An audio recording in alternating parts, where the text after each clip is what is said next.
इस बांग्लादेश के ऊपर भारत का कितना बड़ा एहसान है, ये पूरी जिंदगी भी नहीं इस एहसान में उतार सकते थे।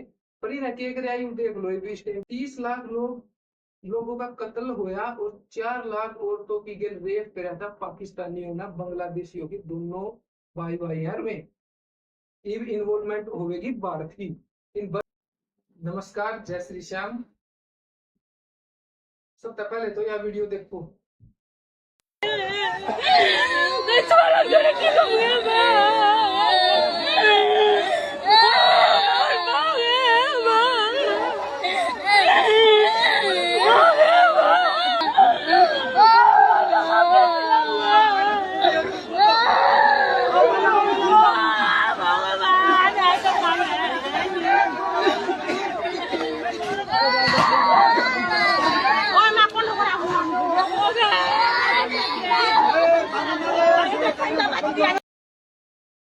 देख ली, यह वीडियो है बांग्लादेश की।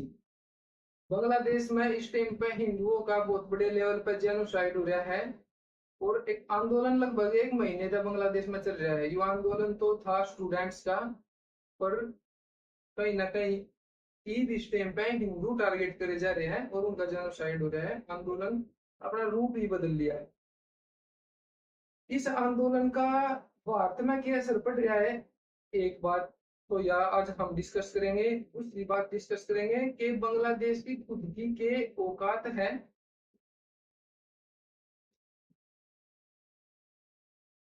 दूसरी बात डिस्कस करेंगे कि बांग्लादेश की खुद की के औकात है और उनका ओरिजिन किस तरीके का होया और हिंदुओं का और हिंदुस्तान का उनके ऊपर कितना बड़ा एहसान है, वो ये सारी चीजें हम आज डिस्कस करेंगे। तो शुरुआत तो प्रेजेंट के हालात तक करेंगे। इस टाइम पर लगभग 1 महीने तक बांग्लादेश में एक आंदोलन चल रहा है जो कि स्टूडेंट्स का आंदोलन है। स्टूडेंट्स का एक आरक्षण का मुद्दा था जो बांग्लादेश में लगभग 1970 के बाद लगभग एक एक पर्टिकुलर क्रांतिकारी का एक आरक्षण मिल रहा था जिसका नाम था मुक्ति वाहिनी। मुक्ति वाहिनी क्रांतिकारी का एक संगठन था जो कि 1971 में बांग्लादेश आजाद होया, पाकिस्तान से सेपरेट होया, उस टाइम पे उसकी उत्पत्ति हुई थी। उत्पत्ति तो उसकी होगी थी 1970 में, बट उन्हें फील्ड में काम किया और आजादी हासिल करी थी 1970 में। तो मुक्ति वाहिनी के जितने भी क्रांतिकारी थे उन तय एक आरक्षण सिक्योर किया था सरकार ने कि वही इन लोगों खातर 30% रिजर्वेशन हम देंगे। वो रिजर्वेशन लगातार चल रहा है। बांग्लादेश के 56% आरक्षण में 30% आरक्षण मुक्ति वाहिनी के क्रांतिकारियों तक मिल रहा है। उसके बाद उनकी आने वाली पीढ़ी लगातार उसका फायदा उठा रही है। तो इतना एक बड़े लेवल पर आरक्षण उनको मिल रहा है, वो चीजें दूसरे लोगों का हजम नहीं हो रही थी, तो उन्होंने उसके खिलाफ प्रोटेस्ट किया। और ये प्रोटेस्ट आज ही नहीं होया, यू लगभग मेरे हिसाब से 2018 में भी एक बार यू ही प्रोटेस्ट हुआ था और उस टाइम पर बांग्लादेश में आंदोलन बहुत बड़े लेवल पे ही हुआ था और आरक्षण बिल्कुल खत्म हो गया था। जो यू आरक्षण उन दिया गया है, यू बंद कर दिया गया था, बिल्कुल खत्म कर दिया था। तो जुलाई 2024 में सुप्रीम कोर्ट ने वही आरक्षण मुक्ति वाहिनी के जो सदस्य और जो क्रांतिकारी थे उन खातर दोबारा से लागू कर दिया। बट उसका पहले तो 30% मिल रहा था, वो मिल रहा है 7%, केवल कुछ 7% कर दिया। पर इन लोगों का वो 7% भी हजम नहीं हो रहा था। तो स्टूडेंट्स के रोड्स बांग्लादेश में 1 महीने तक लगातार चल रहे थे। वे रोड्स तो थे उस आरक्षण के खिलाफ, फिर सरकार के खिलाफ हो गए और सरकार ने गिराने की पूरी कोशिश करी और सरकार गिर भी दी। सरकार गिरी और वहां की प्रधानमंत्री शेख हसीना देश छोड़कर भी भाग गई और अपना रिजाइन भी दे दिया। शेख हसीना के देश छोड़ते ही आंदोलन ने अपना रूप बदल लिया और क्योंकि सब कुछ उन्हें मिल लिया जो होना चाहिए था, अंतरिम सरकार बन गई। एक तो अंतरिम सरकार बनेगी बांग्लादेश में, एक तो हमें जो चाहे वो सब कुछ कर सकते हैं। बट वो आंदोलन के बहाने उन्हें डायरेक्टली हिंदू टारगेट करने शुरू कर दिया, हिंदुओं के घर में आग लगाई और भी ज्यादा एक बड़े लेवल पर अत्याचार होया है। तो बहुत खतरनाक रूप इस आंदोलन ने लिया। अब हम इस आंदोलन की बात करें, अपने देश पर क्या असर पड़ रहा है। अपने देश में ऐसा भाई, विपक्ष उत्साहित हो रहा है इस आंदोलन ने लेकर। विपक्ष क्या इच्छा है कि ये सेम आंदोलन अपने देश में, भारत में कद हुआ है, क्योंकि इलेक्शन लड़कर अपनी सरकार बनाना इवन के बस की नहीं रहा। तो ये वही चीज कोशिश कर रहे हैं कि जैसा बांग्लादेश में हो रहा है ऐसा ही भारत में भी हो, मोदी सरकार के खिलाफ ऐसा ही आंदोलन हो और यहाँ भी सरकार का तख्तापलट हो जाए। तो विपक्ष का एक नेता है मणिशंकर अय्यर जी, उनका कहना है कि बांग्लादेश में निष्पक्ष चुनाव नहीं हुए, जबकि यू इनका रोना यहाँ भी है, भारत में भी इनका यही रोना है कि भारत में निष्पक्ष चुनाव नहीं हो रहे। अगर भारत में निष्पक्ष चुनाव की बात करें तो इस बार के इलेक्शन के रिजल्ट तो सब कुछ सामने आ रहा है, सब कुछ ये देख सकते हैं कि निष्पक्ष है कि नहीं है। चलो विवाद छोड़ो, उन्हें कहा है कि भारत की हालात ठीक नहीं है। दूसरी बात, एक कांग्रेस का नेता है पूर्व विदेश मंत्री सलमान खुर्शीद। तो सलमान खुर्शीद का कहना है कि भारत में सब कुछ सामान्य लग रहा है पर है नहीं, ऐसा ही जैसा बांग्लादेश में हो रहा है ऐसा ही भारत में भी हो सकता है।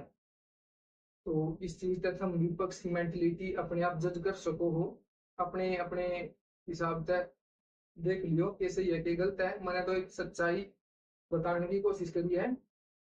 तो विपक्ष के नेता इस आंदोलन ने इस तरीके से देख रहे हैं कि भारत में भी ऐसा ही कुछ हो और सरकार का तख्तापलट हो जाए, जबकि ऐसा बिल्कुल भी ठीक नहीं है।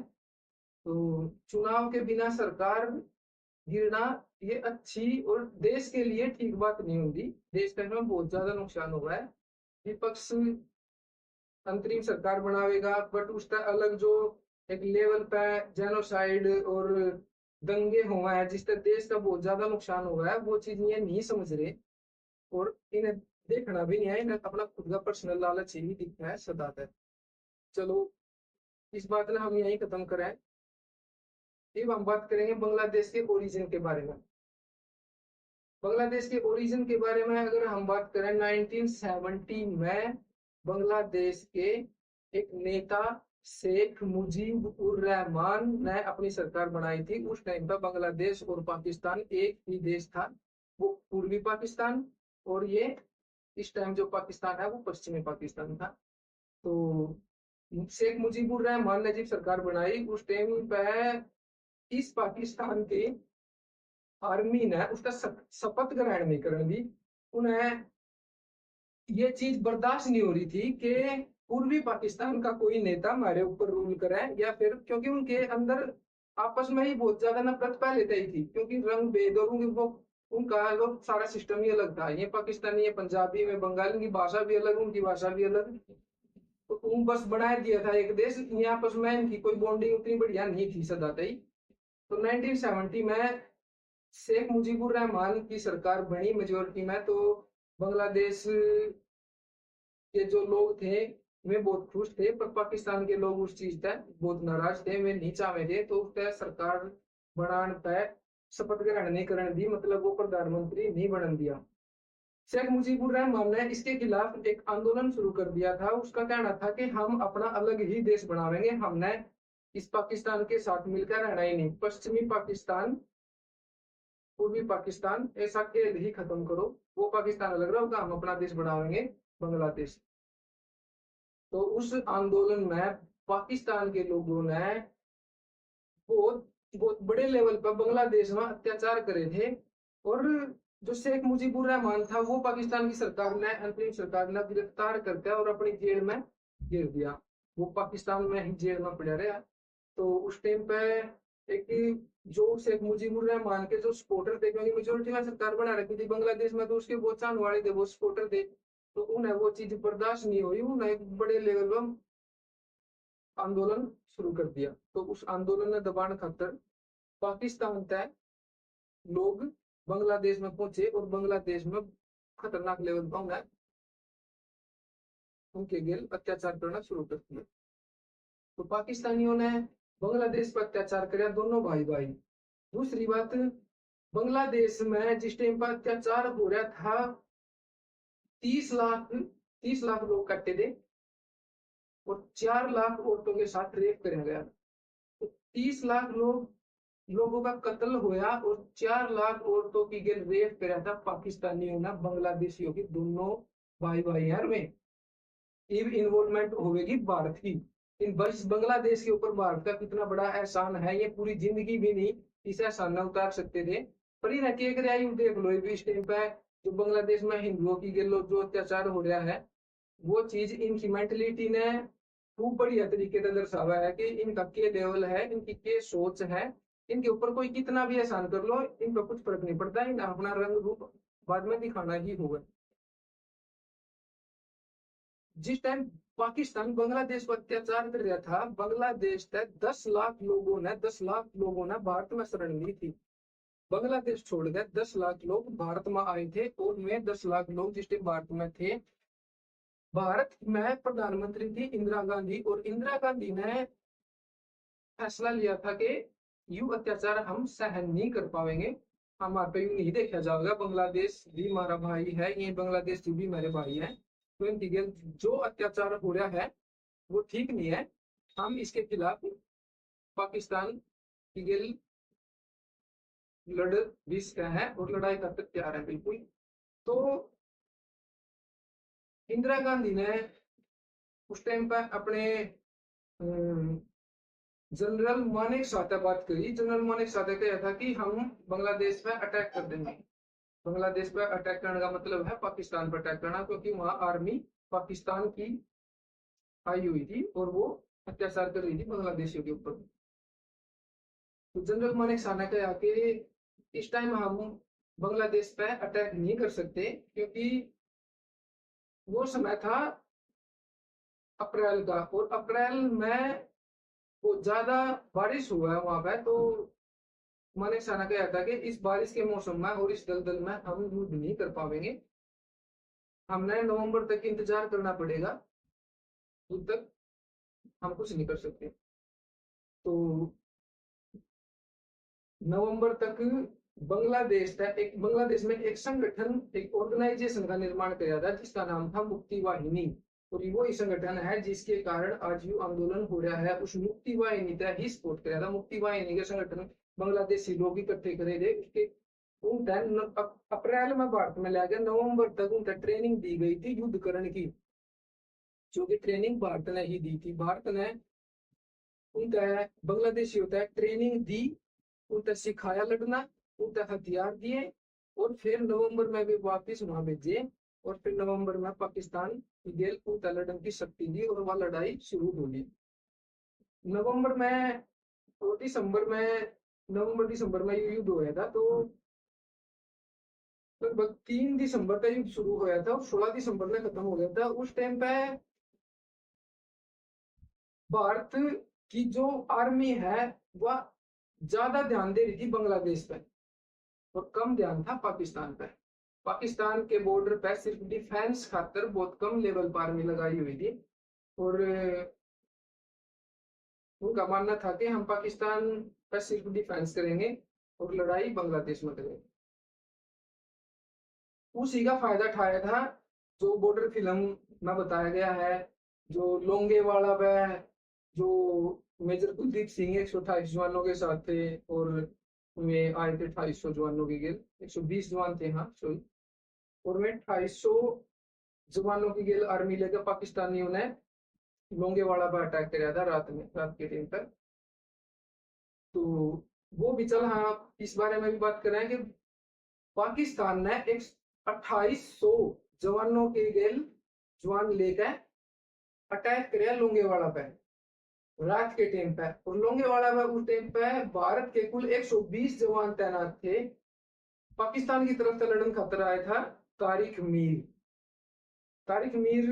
2800 जवान लेकर रात में अटैक करा है लोंगेवाड़ा पे।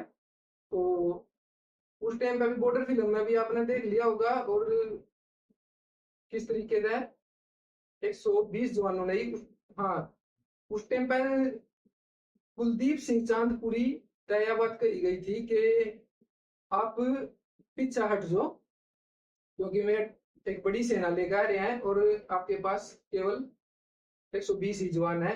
और कुलदीप सिंह ने कई चांदपुरी ने यह बात कही थी कि भाई उल्टे नहीं हटेंगे, युद्ध करेंगे और युद्ध जीतेंगे भी। तो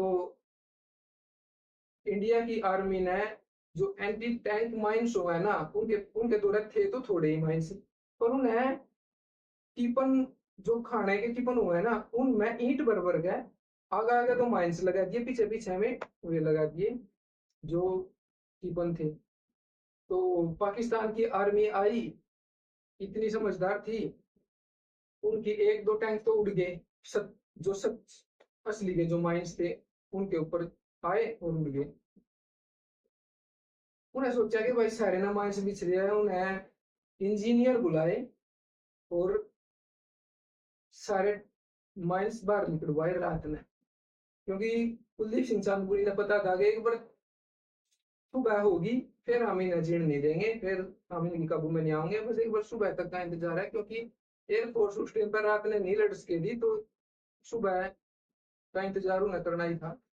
तो उन्हें 3 बज गए मेरे खाने के टिफिन बाहर काटने में और चेक करने में कि इनमें माइंस है या नहीं है। तो 3 बजे तक तो उनका टाइम ही बर्बाद हो गया, फिर उन्हें लड़ाई शुरू करी। तो सुबह तक 120 जवानों ने उनका खूब बढ़िया तरीके से डट के सामना भी किया, और फिर सुबह अपनी एयरफोर्स आ गई और हमने वो युद्ध भी जीत लिया था।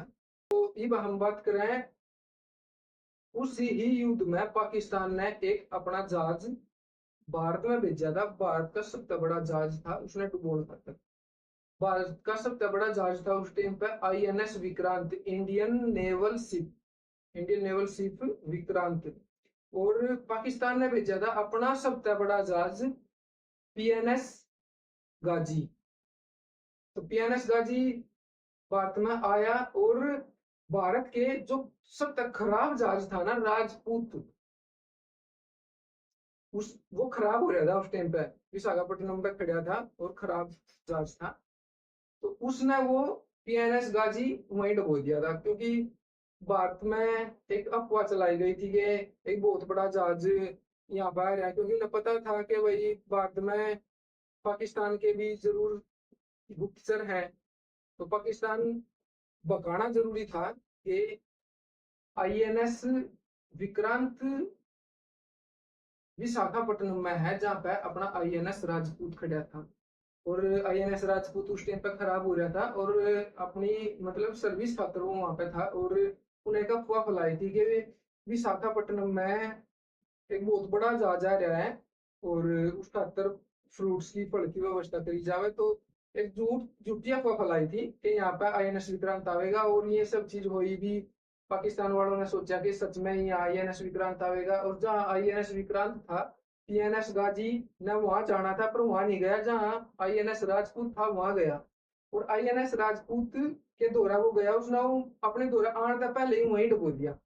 तो अमेरिका ने पाकिस्तान तक जहाज दिया था PNS गाजी, और पाकिस्तान का सबसे खतरनाक जहाज था, वो भी डूब गया। पाकिस्तान की तो कड़ टूट गई थी, नदी भी बेरा लग गया था, यहाँ पे काम नहीं चलता। लोंगेवाड़ा में भी युद्ध जीत लिया, वहां भी जीत लिया। और बांग्लादेश में रही बात, बांग्लादेश का गवर्नर था AH मलिक। बांग्लादेश की सारी बांग्लादेश के युद्ध की सारी बागडोर संभाल रखी थी लेफ्टिनेंट जनरल निर्मलजीत सिंह अरोड़ा ने। और निर्मलजीत सिंह अरोड़ा ने एक फायर करवाया, मतलब एक एयर स्ट्राइक कराई बांग्लादेश के जो गवर्नर था उसके घर के ऊपर। और जब बांग्लादेश का गवर्नर ही अपना घर छोड़कर बैठ गया, तो भारत के लेफ्टिनेंट जनरल निर्मलजीत सिंह अरोड़ा ने 30 मिनट का समय दिया था पाकिस्तान के लेफ्टिनेंट जनरल नियाजी तक। और नियाजी तक कहा था कि वही 30 मिनट का टाइम है, या तो सरेंडर कर दे, नहीं तो जैसा गवर्नर की गेल होया है ऐसा ही तेरी गेल भी होगा। तो एक बहुत बड़ा सरेंडर उस टाइम पे इतिहास का सबसे बड़ा सरेंडर हुआ था, और उनका गिनीज बुक में रिकॉर्ड में नाम भी दर्ज हो गया था। 100 लगभग 93,000 सैनिकों ने सरेंडर कराया था। और 16 दिसंबर में युद्ध समाप्त हो गया था और भारत ने युद्ध जीत लिया। बांग्लादेश की खुद की सरकार बनाई, बांग्लादेश एक अलग देश बना दिया था। तो मेरे इस सारी घटना ने बताने का एक मकसद है कि बांग्लादेश बसाया ही भारत ने है, बसाया ही हिंदुओं ने है और हिंदुस्तान ने है।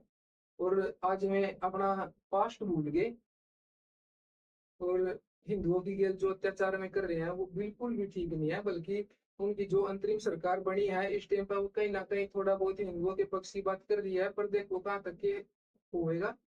इस चीज का भी हम कुछ नहीं कह सकते, पर जो होया वो बहुत गलत होया। क्योंकि हमने बहुत सारी वीडियो ऐसी देखी है जिन्हें देख कर हमने बहुत दुख होया और ऐसा लग गया कि ये इंसान ही नहीं है। इनका कोई कितना कर लो, कितना भी कर ले, कोई कितना एहसान कर लो, इन लास्ट में अपना रूप दिखाना ही हुआ है।